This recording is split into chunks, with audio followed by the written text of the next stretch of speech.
Hey everyone, welcome to this super quick episode of Gaslit Nation, which I did not expect to even happen. I was trying to take this week off because the kids have summer camp and I'm recovering from being a volunteer counselor at a summer camp for my preschooler, which my 2-year-old crashed. So I had two of them together while being a haggard volunteer at this camp in the Borscht Belt, in the Catskills. It was a lot of fun.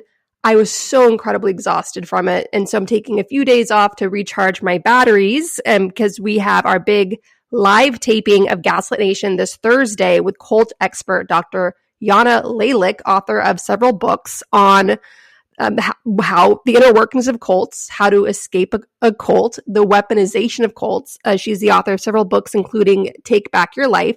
So we're doing that live recording this Thursday, July 11th at 8 p.m. Eastern, and you can sign up for that. I'm going to send out a Zoom link on Patreon to our subscribers at the Truth Teller level or higher. So you guys can join that, watch that conversation, drop your questions in the chat. And to our wonderful supporters at the Democracy Defender level or higher, get your questions in by this Thursday. I'm going to do a big old monster Q&A for you all that's publishing Saturday. And yes, I'm going to answer your questions in depth about the Biden panic. And the reason why I'm posting something today, July 9th, 2024, it's not just because it is my heroine, Dorothy Thompson's birthday. Dorothy Thompson is the badass journalist who was just extraordinary. I'll link to an interview I did with her biographer in the show notes for this week's episode, this little mini-sode. I'm doing a screenplay on Dorothy Thompson. She took on Hitler. She won the war against the Tucker Carlsons of her age with the power of the pen. And she is someone that I turn to often for guidance to get through these times. So it makes sense that I tried to take a week off and instead I got pulled in to comment on this Biden panic. That is why I'm here talking to you. Otherwise, you would not have gotten an episode today. I have been extraordinarily infuriated by people around me as I'm trying to vacation and enjoy myself and relax and decompress. I'm extremely infuriated by people around me who should know better. But unfortunately, I'm reminded by something that the great Agnieszka Holland, the director of my film, Mr. Jones, told me about her experiences being in Prague, in Czechoslovakia during the Prague Spring, when a group of young people rose up through a wonderful protest art festival. It was like a spirited art festival, like a Euromaidan of Prague, to protest Soviet occupation. And it was brutally clamped down by the Kremlin, obviously, and Agnieszka was thrown in prison for several months where she was tormented by her sadist guards. And one thing she said to me about that time was how quickly fear spreads. And that is what I'm reminded of, seeing all this Biden panic. It's like someone yelled fire in a crowded theater and everyone's stampeding in this hysteria. So I wanted just to connect with you all, because I am getting messages from many Gaslit Nation listeners, and I'm pretty fed up with it. And it's giving me horrible flashbacks of 2016. And I'm going to cover this more in depth, obviously, when we have our big Q&A. So send me any questions, comments on it if you're at the Democracy Defender level higher, and I will share those in our next Q&A coming out, recording this Thursday, coming out Saturday. But I just want to say this. This is what you all need to keep in mind as you're seeing this atrocious Biden coverage. This is what you must all stay grounded in. We went through this in 2016. In fact, the Berkman Center at Harvard University did a big study in 2017 exposing how partisan, far-right propaganda, disinformation was amplified and normalized by mainstream media for 18 months. So pro-Trump, far-right disinformation was normalized by the mainstream media for 18 months heading into the 2016 election. We saw all of these attacks on Hillary Clinton, showing her as weak and feeble. I remember the breathless press coverage around Hillary being a bit wobbly at a 9/11 commemoration in September 2016, and everything they could do to pounce on her. And of course, they had doctored videos showing her as incapacitated, wobbly, weak, physically weak. and the strongman Trump with his orange face, Mussolini face. Mussolini wore eyeliner. Trump wears his orange bronzer. The fascist strongman does that intentionally to show physical strength, virility. You can't resist him. He's physically and mentally inside of you. Like, that is the type of intensity we're talking about with fascist movements. They steamroll you psychologically, and all of their opposition is weak and feeble and disgustingly human. But if you want to live forever, if you want to have superpowers, come be with the strong man. That is a big factor here of what we're witnessing. But more simply, follow the money. Follow the money. Unfortunately, in America, much like countries like Ukraine, we suffer with oligarch capture of our media. You have the Wall Street Journal, the New York Times, the Washington Post.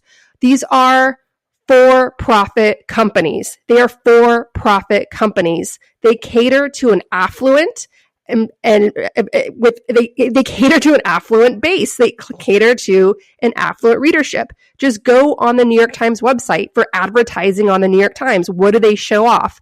They show off to their advertisers how their readers have so much money to spend on luxury goods. So who the hell do you think the New York Times is catering to and beating up on Biden, the most pro-labor president we've had, who attempted to do who attempted to do social programs that like Build Back Better, that would have been on par with what Europeans get to enjoy, who launched the most progressive climate package we've ever had, and on I can go. I've interviewed labor folks here on the show who have praised Biden.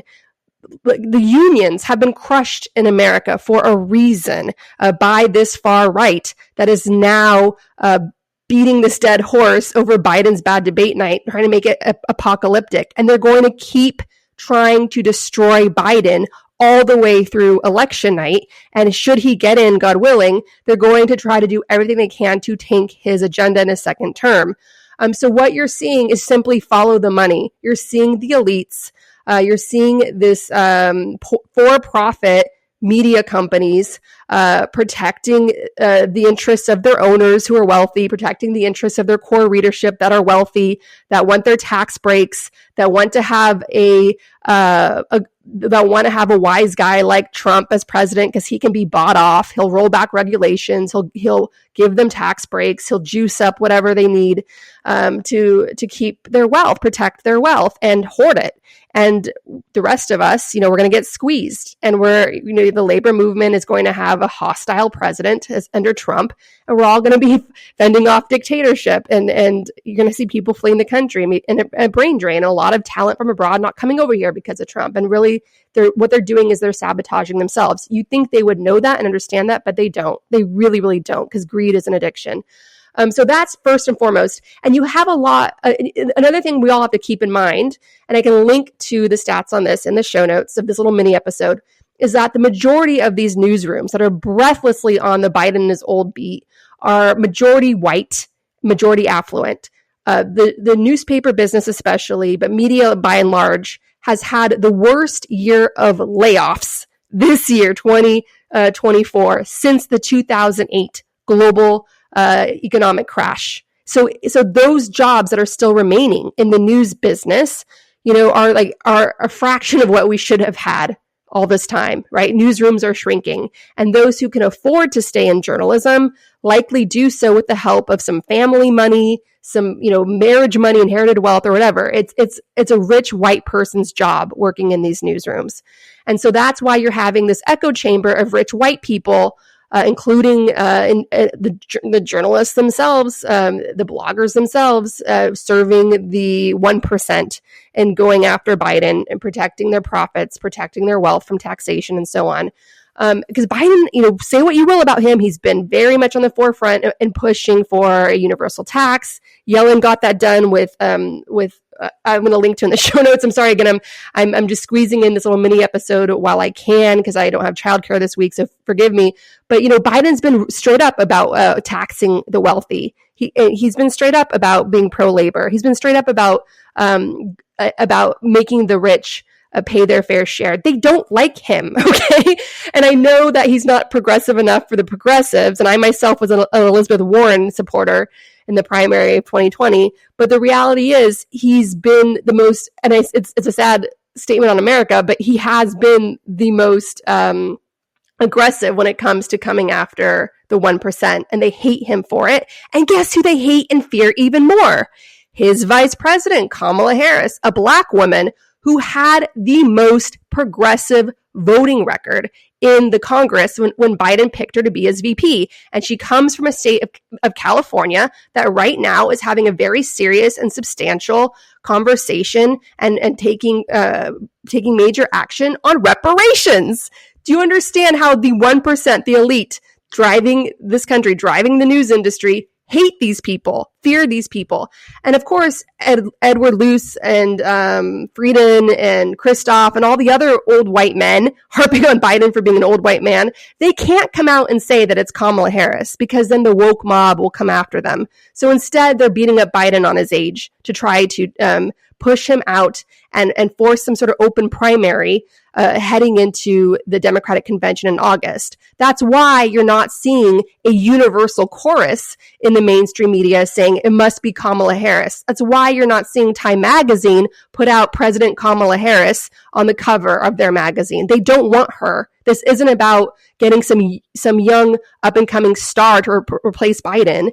This is about pushing out Biden and dodging a Harris presidency and getting in somebody that they feel more comfortable with in an open primary heading into the Democratic convention in Chicago in August. So because the reality of it is they did, everyone was horrified by that debate in June by Biden. And it was a big red flag to the 1% that if Biden's elected, they may not have any genuine worries about Biden being elected. They probably trust that he will beat Trump and be elected, because most people across America and in places that matter in the Electoral College are scared out of their minds over Trump by now. I know, because I've made those phone calls.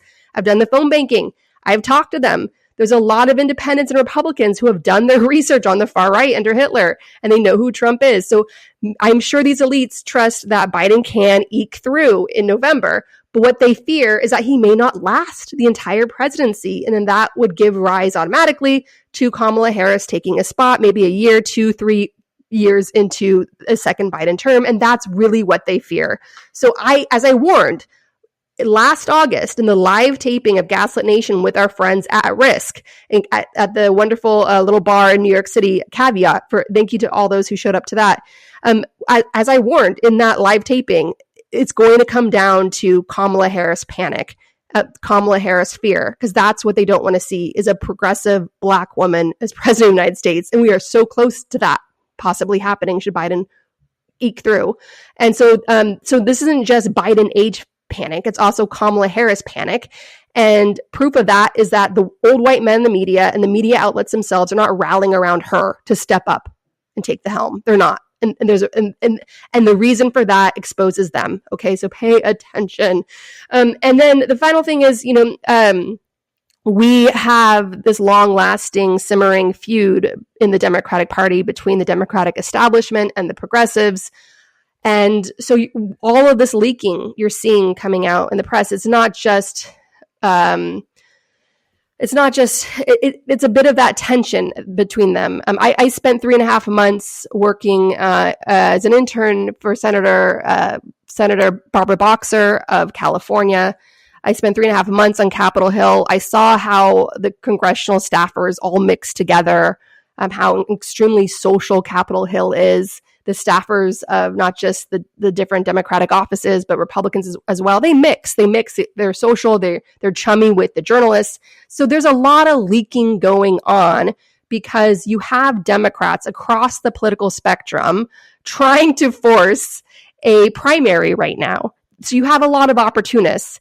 Biden's age has always been an issue, but you're seeing some opportunists really trying to pull out the knives on Biden in the hope of getting their team in, their guy in. And some of that is being fueled, yes, by tensions between the Democratic establishment and progressives, because that's always been very toxic. And I'm not blaming progressives for that, because there have been some wonderful progressives who have been very early in rallying for Biden publicly. But I'm really blaming more of the circle jerk of tensions within the Democratic Party. And and how Biden was really a candidate that everyone came together around in 2020 just to stop Trump. But that was a very lively primary. We had a lot of talent on those debate stages, and their staffers are on Capitol Hill. Their staffers are getting vodka cranberries on Capitol Hill with journalists, and they're leaking things right now. They're what we're basically witnessing with all of these Democratic Party leaks being feverishly fed on in the press is the big noisy tent of the Democratic Party trying to force a primary, being opportunistic, and the tensions between the different factions of the Democratic Party have been very acute, obviously due to differences over the horrendous loss of life and war crimes by Netanyahu's coalition of terrorists in Gaza. And people haven't felt Biden has done enough, or has been more carrot than stick when it came to Netanyahu's coalition of terrorists and Netanyahu. And so there's a lot of sort of bloodletting that's happening right now, a lot of tension within the party itself that's coming to a head right now, and opportunists, and on top of that, opportunists trying to make their move to try to push their side through, hoping that we can have some sort of primary going into Chicago in August. So that's a factor as well. So there's several different factors at play here, and unfortunately, it's not going to stop, and it's only going to get worse between now and November 5th.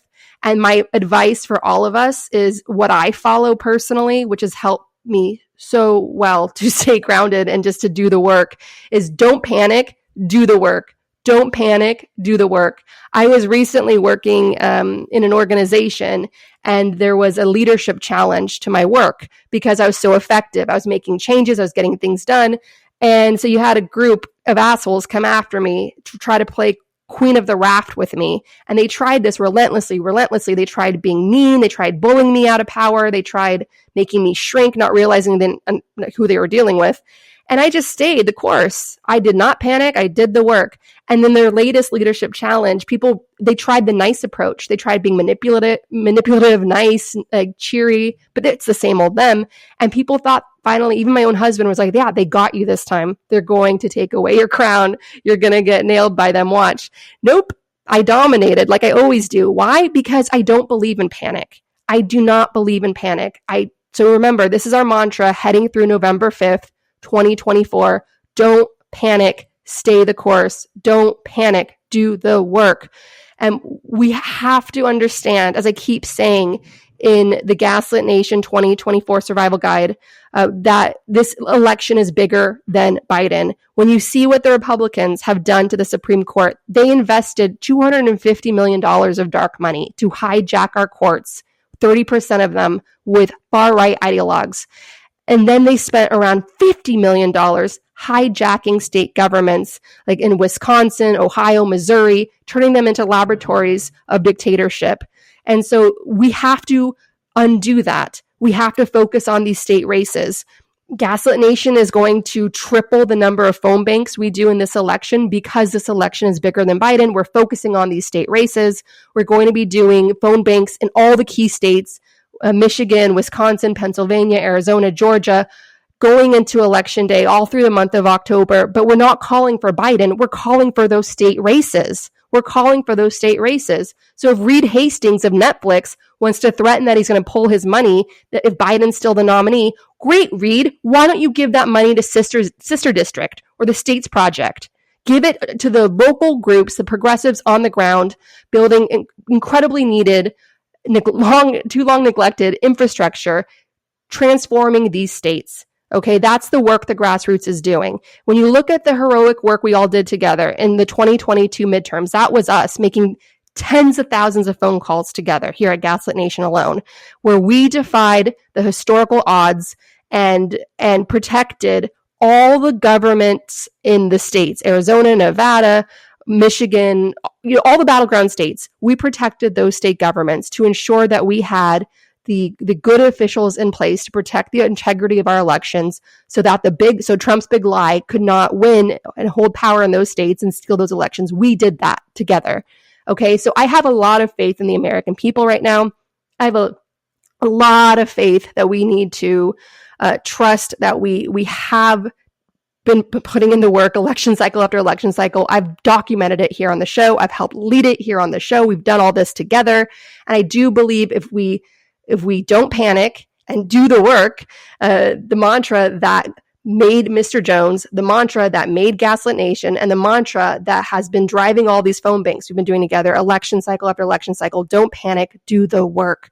We are going to see a lot of crying fascists in November, okay? Just like we just saw crying fascists in France and the UK. It's our turn, America. So don't listen to the white male dominated media feeding you panic bullshit, trying to get you all juiced up and anxious. Don't listen to them. They have a motive. They're trying to demoralize you. They have a profit motive, okay? So when you see this Biden panic going on, follow the money. Follow their money. They're doing it to protect their profits. They're doing it to elect one of the most corrupt presidents we've ever had because he's going to allow them to do whatever they want with their businesses and not throw them in prison. And they could easily buy this guy off, right? That's the thing about Trump. He's transactional. And they trust that and they understand that because they're transactional too. And that's why the New York Times is not the paper of record. It's the newspaper of power. That's what it is. So don't give in to the panic. Don't buy into the panic. If Biden and his, I don't believe. Sorry, I'm going to go into this more in depth in the Q&A that's coming up. But I just don't believe the bullshit about the Parkinson's. That was a New York Post story, which the New York Times then fed into, just like they did back in 2016. And you remember the Berkman study I cited at the very start of this little mini episode. That the New York Times is using footage, like doctored footage of Biden to try to make their case that he needs to go, when in a previous article they fact checked that doctored footage as being doctored. So the New York Times is so repeating the same crimes they did in 2016, and it's horrible to watch.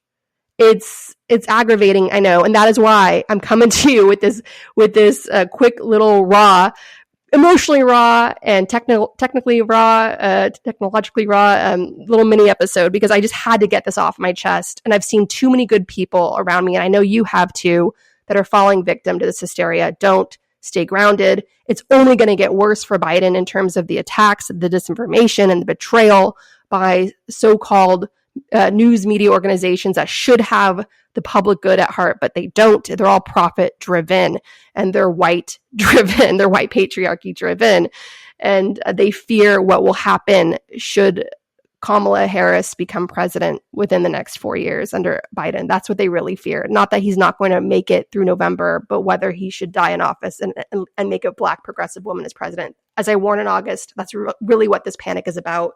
And it's hitting them hard now, and they're trying to stop us. And we're not going to let them. We're going to win. And I'll cover this more. Again, I know I'm repeating myself because I have to go. And I'm somebody that gives long goodbyes in person, and I'm giving you all a long goodbye now. All right, everyone. Thank you so much. And I will see you for the live taping of Gaslit Nation this Thursday with cult expert Dr. Yana Lalick. And to our Democracy Defender supporters and higher, send us your questions for the Q&A this Thursday. I'll be recording it, and I'll be publishing that on Saturday morning. Thank you so much.